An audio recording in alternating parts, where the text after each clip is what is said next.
Come in, friends. The door is open. Won't you sit down? No, not there. Sit by the fire. Let the bristling flames warm you. It is chilly in here, as if the cold air of death were in the room. The door is closed. The demons are ready. Clutch your chair. You are trapped in the Chamber of Chills. All the stories we tell are true. We believe in ghosts. Do you?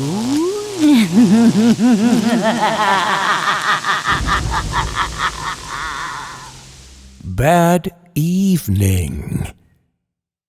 Tonight's story is called Horrific Repercussions, brought to you by The Bat.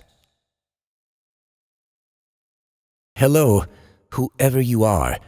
My name is Spencer Bradley. I am currently writing this letter in a manic state bordering on pure lunacy. As of this moment, I do not know who I am writing to, nor do I have any clue who may come across this record of my insanity, but I can only hope that God is listening to me. Please allow me to explain how things have come to this, how I have come to fear not only for my life, but for what shall happen to my soul when I inevitably meet the chilling embrace of Mistress Death. It all began with a dream, doesn't it always? It was my one wholesome and heartfelt aspiration to be a writer, a novelist, more specifically. But of course such a career is a difficult one to get off the ground. And so in the early days of my venture, that's where I found myself, stuck on the ground and going nowhere. The situation got desperate quickly. It was not long before I was running out of money, food, and bridges to burn. I thought things couldn't get any worse than where I was then. I really believed I was careening towards total failure. That's when those people responded to my query. I'm not at liberty to disclose the media corporation that I now work for, but I can at least explain the type of content they produce.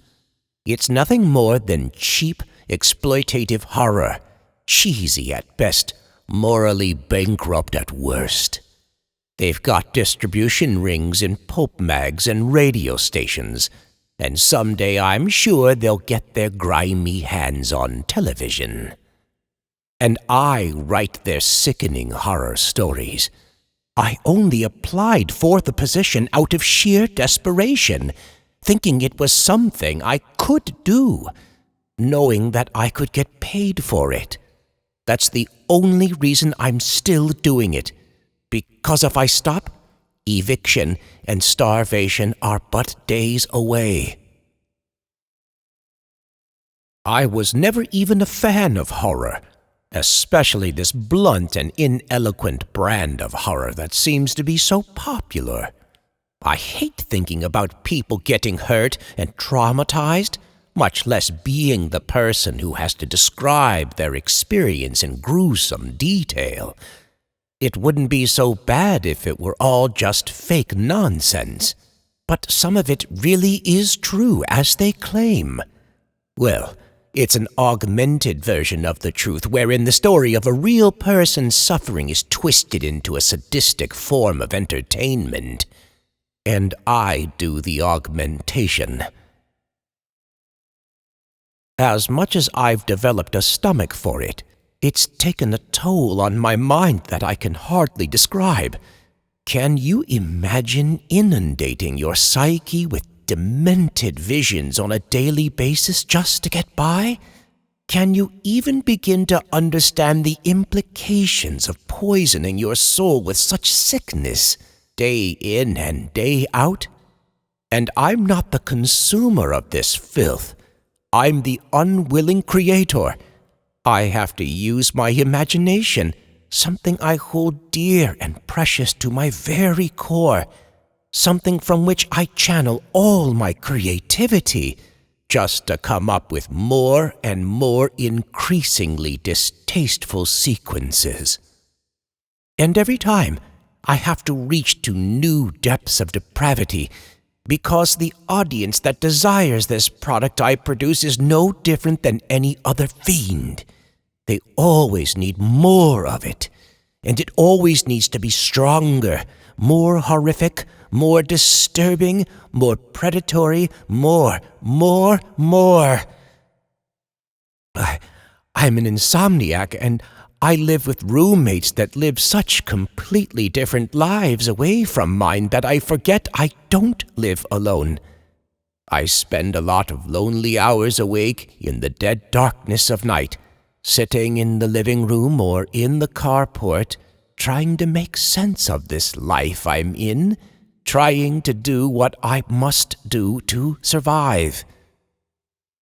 But when I do manage to sleep, I'm increasingly reminded by the evils I have let inhabit my mind. It seems like every night now, I sink into some inescapable nightmare that siphons the life force from my body, leaving me a sweating, shaking mess. Even then, compared to the nightmares that torture my fitful sleep, I have to prefer them to the things that happen to me while I am still awake. With every passing day, my grip on reality falters. Sometimes I can scarcely distinguish between reality and the delusions in my mind. This is the reason I am writing now, for I must tell someone what happened just last night. I was up late, as usual, sitting alone in the living room, working. On that particular night, I was writing a story that was especially heinous. It wasn't my idea, but something based on an outline that was given to me by my director. It had to do with a barista being kidnapped from work and being filmed as they were dismembered from the waist down for the sadistic pleasure of some demented freak, all while still alive and suffering immensely. Stop it! Stop! Jesse James Bond, writer of horrific Repercussions. Part 1 is all I can tolerate. Stay tuned for next week's Part 2 of Horrific Repercussions, written by Jesse James Bond, brought to you by The Bat.